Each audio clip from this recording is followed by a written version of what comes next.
Good afternoon. Thank you for joining us. Yesterday, during the press conference, Commissioner Payne at the DWD, Department of Workforce Development, mentioned that last night they were going to be making a major upgrade on the UI operating system. Pleased to report that that's done and went well. They have already successfully started to send the $600 additional payments out to claimants who have filed for the regular unemployment benefits. We project that we'll end up doing about $200 million on Monday. So, Fred, be prepared. You may get some questions later on today in the conference. And with that, I'll pitch it over to Dr. Box for our daily report. Thank you, Governor. Today, we reported 642 new cases of COVID-19 in the state of Indiana, with unfortunately 42 additional deaths. We also received 3,718 new test results, which is a new daily high total. We continue to see about 19% of our case come back positive, knowing that in the past we've been testing our highest risk populations. However, as we open up testing to larger groups of individuals who are less acutely ill, we continue to expect to see that percentage decrease. Many of you have been asking for more data with regards to hospitalization and recovery. Thanks to incredible partners like Peter Emby and his team at Regan Street, I will be able to provide today more information with regards to these hospitalizations. Starting out first with our data county by county, you can see our Indiana deaths county by county, the details on reporting county by county. The ICU beds, which we've already flipped through, show that 47% were available, with 22% being used for COVID and 32% being used for non-COVID. When we look at our ventilators, 75% are available, and that has been traditionally about what that number's been for the past week. And 14% of our COVID ventilators have been in use, with 11% for non-COVID. As we look at this data that is now available from Peter Emby and his team at Regan Street, the Indiana Health Information Exchange, and Connor Norwood and his team at FSSA and ISDH, we have some information to share. This data was pulled from the Indiana Patient Care Collaborative from the Indiana Health Information portal, which is the best way that we have to match our positive patients with whether they are hospitalized or whether they needed to be admitted to the ICU. We were able to analyze 7,955 patients that were positive for COVID-19 and take a deeper dive into how these patients fared during the course of their disease. Of our 7,955 cases, 2,763 of them had an emergency room visit, so for a total of about 35%. Of that 7,955 individuals, 2,026, or 26% of them, ended up hospitalized. And so what I want to point out is that that means there's an additional almost 6,000 individuals out there that were positive for COVID-19 that never hit our hospital system, and we are assumed that they are recovered or recovering at home. 501 of our 2,026 individuals that were hospitalized ended up being transferred or admitted to the intensive care unit for a rate of 25%. And out of our total patients, 7,955, that 501 meant that only 6% of individuals that were positive for COVID-19 ended up admitted to an intensive care unit. We also look at the number of individuals in that 2,026 patients that were admitted to the hospital and found that 1,384 of them had already been discharged, for 68% discharged. 20% are likely still hospitalized, and unfortunately, we know that 12% of those COVID-19 patients that were hospitalized are known to have died. And looking at our 2,026 positive COVID-19 patients that were admitted to the hospital, the average length of stay for all patients was 9.4 days. If we looked at those who were admitted to the intensive care unit during that stay, their average length of stay was 10.4 days. And for those who were not admitted to the intensive care unit, their average length of stay was 9 days. As you can imagine, analyzing this data was a huge endeavor.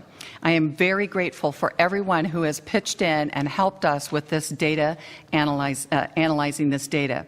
We are going to continue to work on getting more data, specifically breaking this down by race and by gender and ethnicity, and we'll be able to give that data to you as that comes on board. Thank you very much. Thank you, Dr. Box. And now we have Dr. Ram Yaleti, who I think is going to be joining you for a pleasant update. So, hi, Ram. How are you? Hey, Chris. How are you? Hi, Governor. How are you? Very good. Thank you. Thanks Glad for to see joining you. us. Excellent. As you all may remember, Dr. Yaleti, Ram, as we call him, is not only a friend and a colleague of mine, but also the president for the medical staff for all of community hospitals. He joined us last when we announced our first COVID-19 death in the state of Indiana, which was a very sad time for all of us. And today we are very blessed to have him join us, as he can talk about not just leading a hospital system in their preparation for this expected surge of COVID-19 patients, but also in how he himself as a patient has navigated the waters of being COVID-19 infected and then being a caretaker for his wife Indira, who unfortunately got infected afterwards. Most importantly, Ram, I want to ask you, how are you feeling? It's been over 3 weeks, so I'm finally getting kind of a little bit back to normal. Still have a lingering cough, which I'm surprised about, but definitely much, much better now. Thank you. That's awesome. Talk to us a little bit about how it was emotionally to make that transition from being on the front lines every day and taking care of patients with COVID-19 and leading your medical staff to all of a sudden knowing, you had a sore throat or a cough. What was that like emotionally to make that transition and to get that test result back? Yeah, I mean, I remember this very vividly to your point, Chris. One evening on a Sunday night, my throat started feeling kind of scratchy and itchy, and I just knew too much, and I knew this was not normal. So immediately that night, I quarantined myself from the rest of the family and got tested the next day and found out the following day that I was positive, and it was a little more terrifying than I expected it to be, quite honest. Right. So you've experienced firsthand what so many people around the state have feared, and other individuals who have been told that they're COVID-19 are positive, what they've experienced and felt themselves. And I'm sure that you tried your very best to try to isolate yourself within your home. Can you talk a little bit about what that involved? Yeah, I'll be honest, it was miserable. So I was locked up in my bedroom and felt like a prisoner. My kids would knock on the door twice a day, leave the food and run away, and I'd open the door and get my food. So it was being locked up for a couple of weeks was very difficult. And sadly, even when I did that wasn't enough, though. Yeah. So talk a little bit about being sick. How awful was it compared to influenza or something that I'm sure you've probably had in the past? Yeah, at first actually it was fine. I really just had this sore throat and a mild cough. It really was doing pretty well. So I actually thought, hey, I'm one of those mildly symptomatic, nothing to worry about, just kind of cruise on. But, like we have long days, with meetings all day long by phone. And then I started getting more fatigued. I had to take several naps during the daytime, which is very unlikely. So the fatigue was much more than I expected. And then finally, it took a lot longer to get better. Even today, I still have just slight cough well over 3 weeks after I got the initial infection. Do you feel like your lung function is back to normal? Do you feel like you're back to your old healthy self?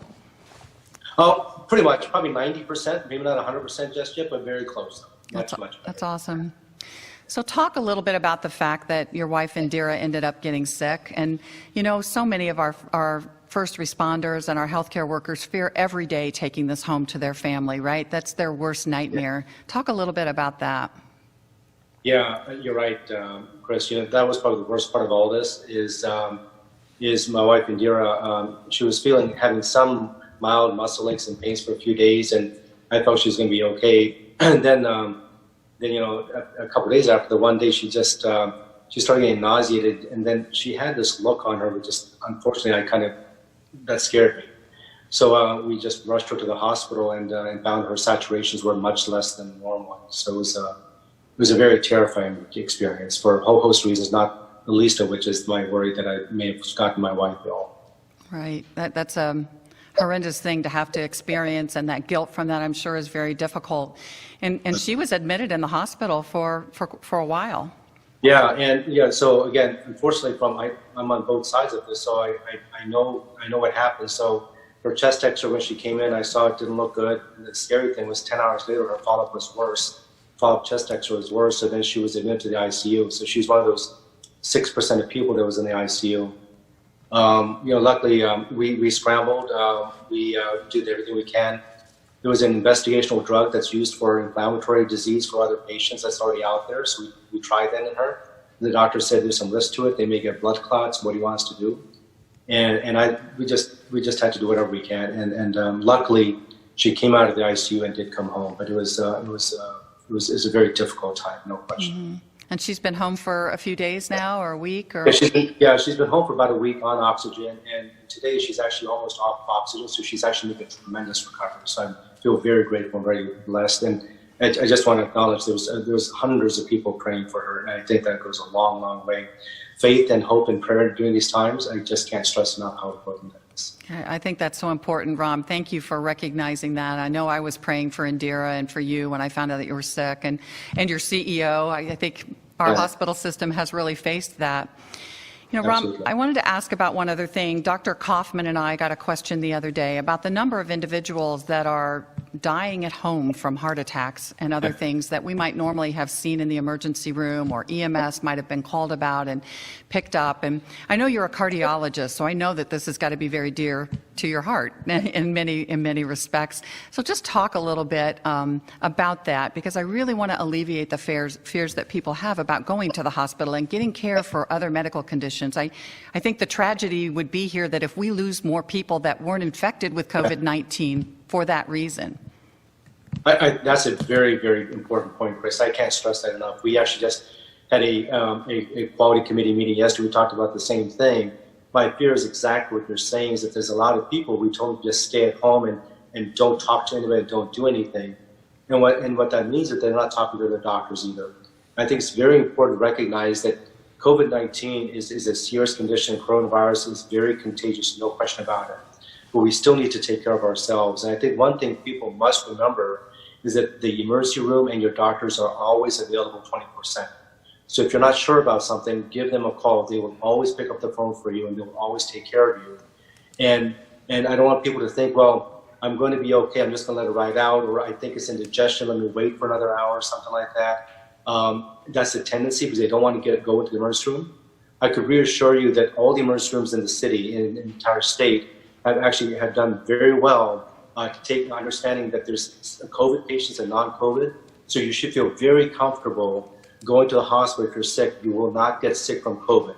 We've done everything well beyond 10 steps to make sure that doesn't happen. But I can't stress that enough, that this is going to be around for a long time yet to come. And my biggest worry is that we're going to see a lot of people not seeking medical care because they're afraid of the virus. Absolutely. Right. And I think that goes for COVID-19 patients too, right? You sound like you were a little surprised when you took Indira in that her oxygen saturations were lower than you expected. So talk a little bit about COVID-19 patients and the need to reach out when they do need that help. Right. And so, one thing I've said before at these meetings and other communications is that you should stay home until your symptoms get severe. Luckily, I could tell when Indira was getting sick, but if I wasn't in a position, I may not have been able to. So it's very important for anybody. Always call your doctor, or just call the emergency room. If you're not sure what to do, you're not alone. Call the emergency room saying, I'm coming on in. And so I did that. They pulled up, they came, they took my wife. I knew I was positive. They came, they had their gear on, they took her in, and then right away, saturation over 80%, and they were able to help right away. But it's very important that we are here to take care of you. Call the emergency room, call your doctor, where we can protect you and protect ourselves. But the reason we are here is to take care of each and every one of the citizens of the state. That's awesome. Ram, what else have I not asked you about that you want to share today? What's on your heart? I think we just need, one thing we always were kind of hoping for is that, this quarantine is very hard on all of us emotionally. And we're hoping when we're going to see the light of day to get out of the house. And I think we just need to understand that we'll get there soon. But also, it's not going to. We don't want to confuse ourselves and say we're going back to normal pre-COVID. There's no such thing as going back to pre-COVID. This is the new normal now, and so just need to understand that as we move forward, let's continue to take care of ourselves. Let's continue to wear masks when we go outside. Let's continue to just really be hyper aware. That doesn't mean we have to remain isolated, but follow the guidance that you and the governor are giving. It will get better, but let's not assume that things will be like they were before, because that's just not going to be the case. So always wear your mask, wash your hands, and don't touch your face. Very well said, Ram. Can you stick around for a little bit in case they have questions Absolutely, no for problem. you? Thank you, Ron. Thank you, Dr. Box. I also wanted to pass out a few more thank yous. Tomorrow will be the National Line Worker Appreciation Day, as it is every year at this time. These are the folks, the men and women who go out and do often very hazardous work to make sure that our lights are on, or maybe in this case our televisions are on. But this year, obviously, they've joined the list of essential workers, critically important. And when you couple the recent storms that were barreling through a lot of Indiana just last week, they were called out into some difficult situations along with our Homeland Security personnel to make sure that folks were back online. This is, we've got to make sure our hospitals and our groceries and our all the homes that are nursing homes, et cetera, that are dependent to stay online or online. And these folks were heroic last week, but they are really stepping up to the plate and knocking it out of the park. Secondly, we have worked, this was brought up in the Q&A yesterday, how we're getting our message out. Are we communicating with Hoosiers all over the state of Indiana? We'll continue to look for ways to do just that. We want to make sure that we're not just communicating but connecting with every Hoosier with the latest updates. And while you see different members of the task force here every day, they're different. And you may hear from one day and not someone the next day. The one individual that you see and hear from almost every day is Andy Rourke, the gentleman up on my left-hand corner if you're watching. And I just wanted to thank Andy. It may be a little uncomfortable, Andy, for you to be talking about yourself right now, but right back at you. He has done yeoman's work every single day to make sure that we are not just communicating, but connecting with folks with the information that they need to live safely through the day. And so special shout out to Andy. Also, what I mentioned earlier in the week was that the extension of our next executive order will be on Monday. And I've just preferred to give some folks some heads up going into the weekend about kind of what we're thinking, the numbers. You always hear from Dr. Box first, which kind of sets the stage. And I did want to also say thank you to all the Hoosiers who really took to heart what we've been asking folks to do. 99.99% of Hoosiers are stepping up and playing by the rules or with the program. They understand this is not about me. This is about all of us. And we're in it together. We're going to get through it together. And the more folks who are with the program means that we get through it more efficiently and safely. And so that means you've stayed home and that hunkered down. And that means you've stayed healthy to the extent that you have control over. That means you've stayed connected with all the information. And we're just very, very appreciative. We've been hard at work, this whole task force and this extraordinary hospital network system that we have here in the state of Indiana to make sure that we've not just access, but also develop supply lines in terms of PPE, that personal protective equipment throughout the whole state of Indiana. We've made a lot of progress on that front, as have other states around the country, but that is not to deter anyone who is also pitching in, those sewing groups in Boone County, Indiana that are supplying their local grocery store or their hospital. We still need you to do that. We're just, I just underscore this to say that we're in a different position now than we were just weeks ago. Still have a lot of days ahead, and we'll continue to dial up and make orders where we see fit. But hospitals will continue to have their supply chains intact. We'll, as a state, continue to build up our strategic state supply as the days go forward. And we've been operating in very responsible 2-week increments in terms of these executive orders, so that allows us to appropriately adjust or accommodate these facts on the ground as they come into our portal.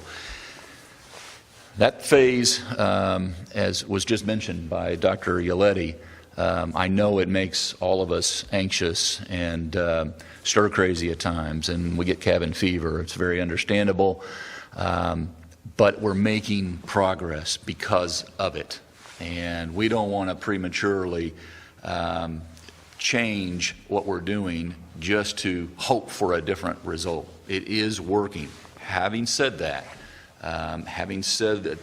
our containment policies and our capacity issues, the management of them, has put us in a position to where we're now in the phase where we're planning on a safe reopen concerning different sectors of our economy. That's why yesterday I mentioned that we sent out communication to various associations soliciting their input. We've asked them to return that input by the 22nd of April, which would be Wednesday next week.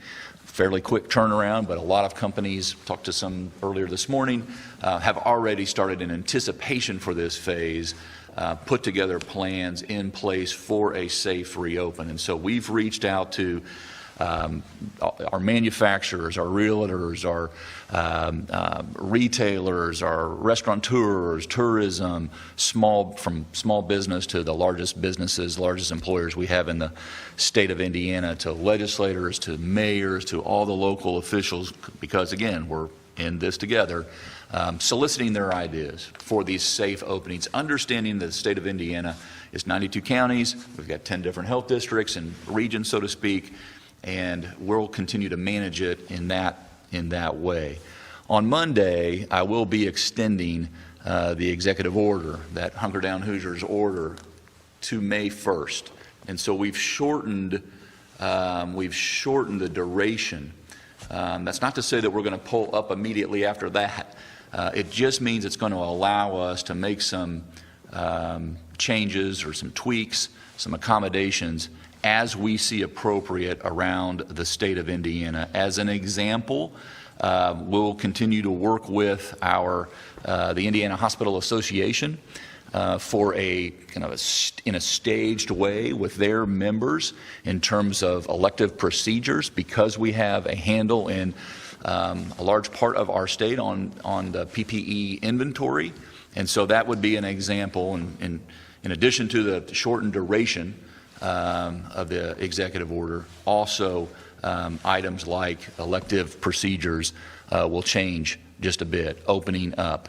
And again, I just want to say there is a lot of work that needs to be done between now and May 1st, between now and April 22nd, and then May 1st. And then there will be after that as well.